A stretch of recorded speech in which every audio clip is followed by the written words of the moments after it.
Reetta.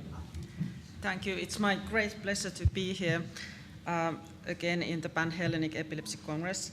I'm talking about brain tumors related epilepsy as a hot topic on the basis of my recent experience from Finland, working in an epilepsy center and also in a neurocenter together with neurosurgeons. It has been clear to me that the scene with brain tumors has a little bit changed during the recent years, and then I think our current understanding is a little bit better, and perhaps then this is not perhaps translated to our patients and to our current care. And I try to a little bit tell what I think at the moment. So we have, of course, different kind of brain tumors. We have those that dislocate the brain tissue, and we can treat them by surgery and perhaps stereotactic radiotherapy like meningiomas and ependymomas. Then we have these malignant brain tumors that we treat with surgery, radiotherapy, and chemotherapy. It's very important to understand that we have diffuse gliomas that eventually lead to death. They progress to glioblastoma.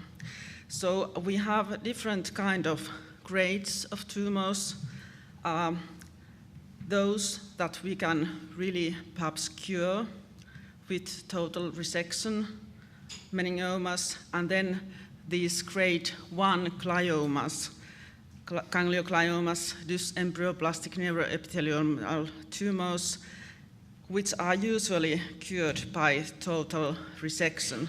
But then we have these infiltrating diffuse tumors, gliomas from grade 2, that even the neurosurgeon says that they have totally resected the tumor. That's always a subtotal resection, and we need further treatments. But the patient very often understands and wants to understand that it was a total resection, and now perhaps at the moment he or she is cured. And that is a misunderstanding, of course, but that leads to, regarding the epilepsy treatment and neurological treatment, that sometimes leads to some misunderstandings. But it's very important to differentiate these two situations. Coming back to these neurodevelopmental tumors like gangliogliomas that are very benign-looking tumors here in temporal lobe, cystic tumor, looking very benign. These usually are so-called cured by resection, and only about 10% of these tumors may have malignant transformation. This is an example of dysembryoplastic neuroepithelial tumor, again in temporal lobe. There are microcystic formations in this tumor, and now this is sometimes, again, more difficult to differentiate from like astrocytoma, and at least for our clinic, we get sometimes these patients referred as astrocytoma glioma grade 2 patients, and if our neurosurgeons wouldn't be careful, these patients might be operated as lesional tumor patients instead of being evaluated as an epilepsy surgery candidate, which should be done. So it's very important to now differentiate these long-term epilepsy-associated tumors from malignant glioma grade 2 and 3, 4 tumors. So now we are talking about slowly growing low-grade cortically based tumors, more often arising in younger age groups, and in many cases these have neuronal and glial differentiation. And these really cause now more epilepsy. If we compare the frequency of seizures in people with specific types of brain tumors, these are very low-grade gliomas like ganglioglioma, dysembryoplastic neuroepithelial tumors. It might be even 100%, we don't know, but many of these patients present with drug-resistant epilepsy. And then in the lowest grade gliomas, up to 85%. But when we go higher in the grade of gliomas, the percentage and frequency of epilepsy then goes down. In meningiomas, the percentage is like 30%, the frequency of epilepsies, and metastasis to the brain, 35%. These long-term epilepsy-associated tumors, some of them may also eventually show regrowth or recurrence. And I have seen, I've been working now for 30 years as a doctor in the same area in Finland. And unfortunately, I have seen patients that I have been myself been following up. They had this cryptogenic focal epilepsy in the beginning, and we have been imaging them for years with CT first, then better and better magnetic resonance imaging, and then gradually they have glioblastoma. We don't know whether this might be also something that we haven't seen yet. There is a slowly growing long-term epilepsy-associated tumors. So this is my experience living in the same area in Finland for a long time. So this is a sort of continuum, the tumors related to epilepsy. This is my belief. To these neurodevelopmental tumors, sometimes attached to the tumor, there are also some cortical dysplasias type 3B attached, and that makes things a little bit more complicated. It's not only the tumor that causes the epilepsy, but also the focal dysplasia. So how the epilepsy relates to the prognosis of the tumor. I'm not now talking about the prognosis of epilepsy, but prognosis of the tumor. As already a little bit hinted now, if there are seizures involved, it seems that the malignancy, regarding the malignancy and malignant transformation, the prognosis is more favorable, and this could be due to the early diagnosis resulting from the following up of the manifestations of the seizures, and perhaps also the better position of the tumor for surgical intervention, because these are usually cortical and more superficial for location, these tumors that cause epilepsy or epileptic seizures as symptoms. And also perhaps more favorable histology. These might be more slow-growing tumors, and there are also more genetical information coming. There might be some genetical differences in those tumors that cause epileptic seizures compared to those that don't cause epilepsy. Tumor-related epilepsy is usually drug resistant, and this is very important to realize also. When we talk about anti-epileptic drugs and treatment by anti-epileptic drugs, we usually talk about one drug, but very often that's not the solution. We need very often polytherapy in these patients, so these are drug-resistant patients. But it's also very important to think about where the seizure focus is. So that's, according to my experience, is one of the main problems that people think that when you remove the tumor, you get rid of the problem. And of course, there is the hyperexcitability in the tumor. There must, in many cases, for example, in these dysembrioplastic neuroepithelial DNETs and in these gangliogliomas, there are problems inside the tumor, and when you completely resect the tumor, very often you get rid of the seizures.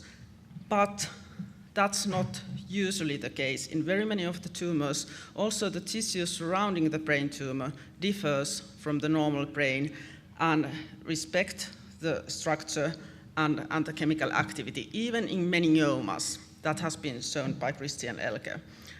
And therefore, there has been now in 2012 in Brain an excellent review about these issues, very extensive review, giving an overview of all the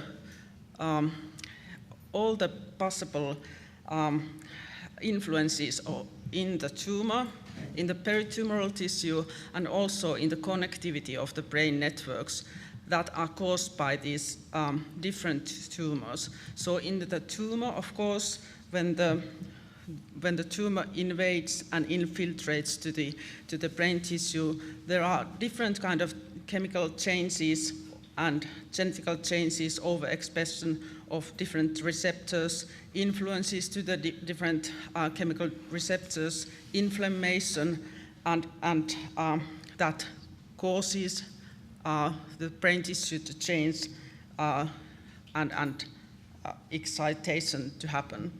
And then in the peritumoral tissue, there are some changes that can, of course, cure after the change in the tumor tissue if the tumor is resected, but many of these changes are there still remaining after the tumor has been operated. So the cortical disorganization and these enzyme disturbances, changes in the receptors, and blood-brain barrier disruptions usually remain, and these need to be taken into account also after the tumor has been removed. And then there has very often been also very important changes in the connectivity throughout the brain or in the areas nearby. So what about the treatment of brain tumors? Of course, we need to eliminate the tumor and the epileptic focus, but then we need to also combine the oncological and epilepsy surgery techniques, and perhaps, if appropriate, also combined with postoperative chemo and radiotherapy. And then comes the anti-epileptic drug treatment. One point about these neurodevelopmental tumors is that it has been already shown that the earlier you treat and operate the tumor, the better the outcome. There has been also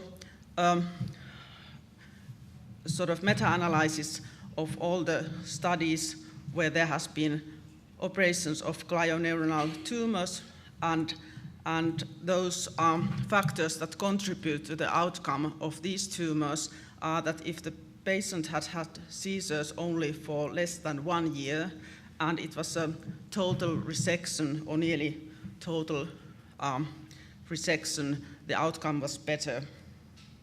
And if there were no secondary generalized seizures involved, the outcome was also better. So earlier the better with these neurodevelopmental tumors.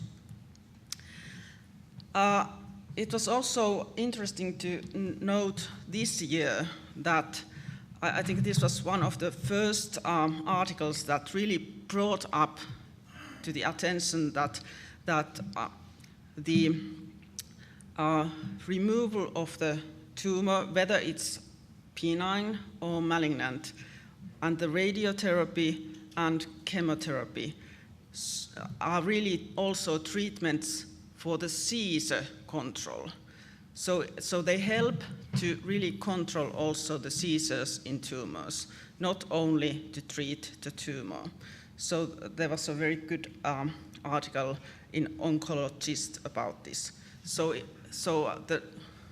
what you do when tumor patient gets more seizures, you first look at the tumor and start to more. So your goal is to treat the tumor first, and then start to look at your anti-epileptic drug treatment. Also, you need to remember that the most common reason for the reappearance or worsening of seizures following a long period of seizure control in tumor patient, of course, is a progression of the tumor. And first, you reevaluate the tumor status, and then start to use anti-epileptic drugs. This seems to self-evident when I say it here, but the problem is that this doesn't happen always in the real life.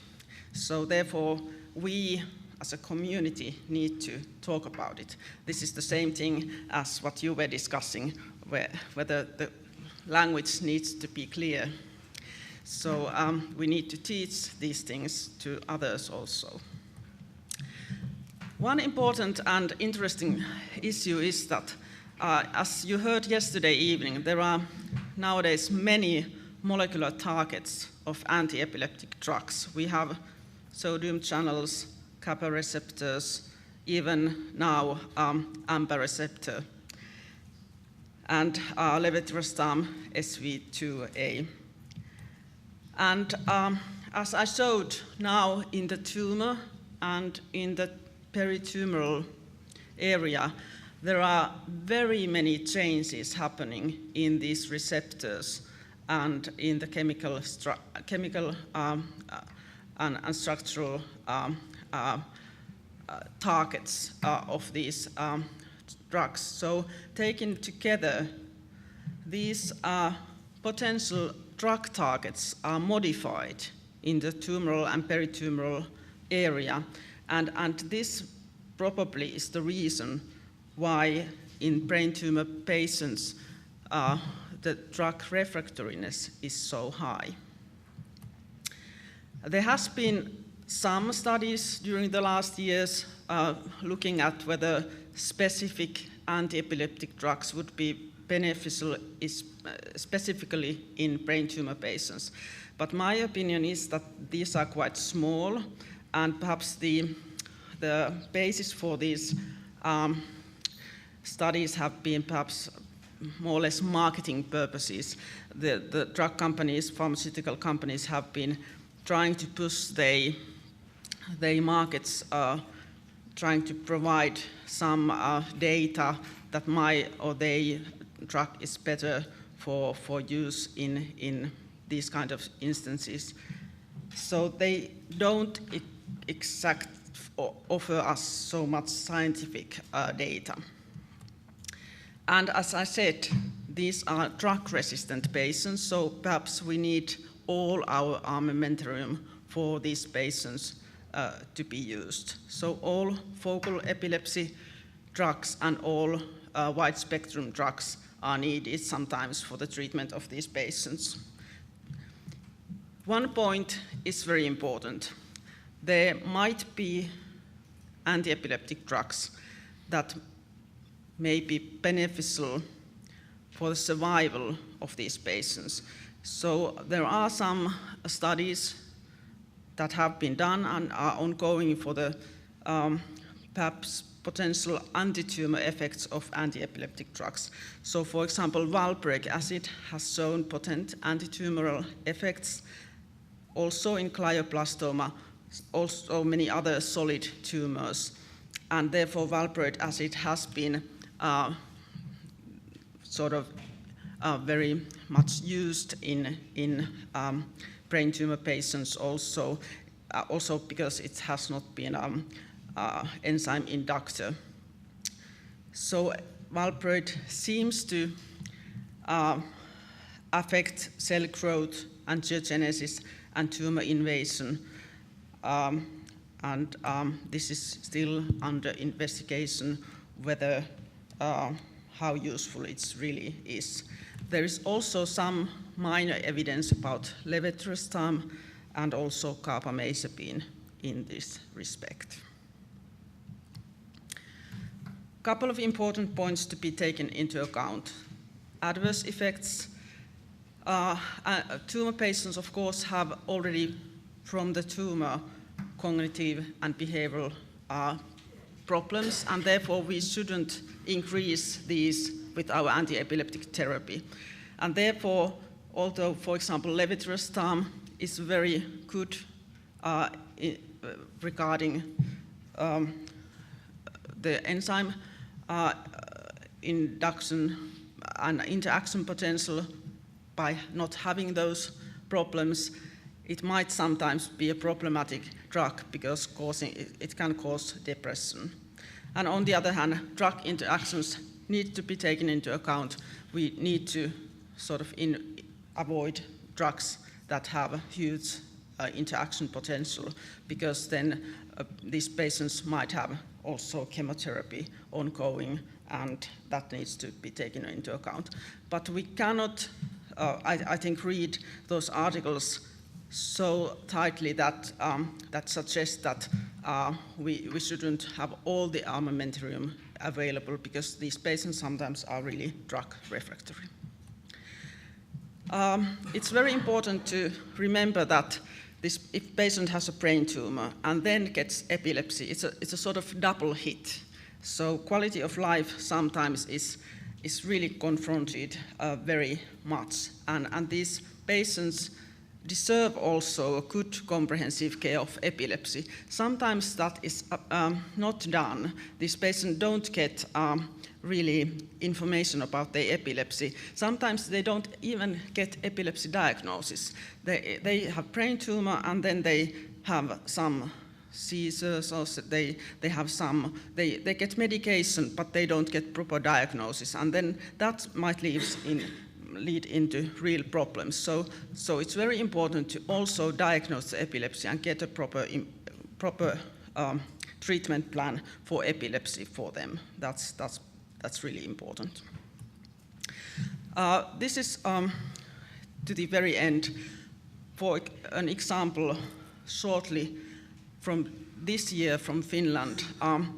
This was a male patient who was in Lebanon serving in the United Nations forces in 1998, very healthy person, and in Lebanon he experienced short seizures with speech disturbances. Got back to Finland, and frontabasal large oligodendroglioma gradius 2 was diagnosed. He was operated shortly after that, but because it was so large and evolving, for example, speech areas, they didn't resect it. But the patient thought, because he was operated, he thought it was removed.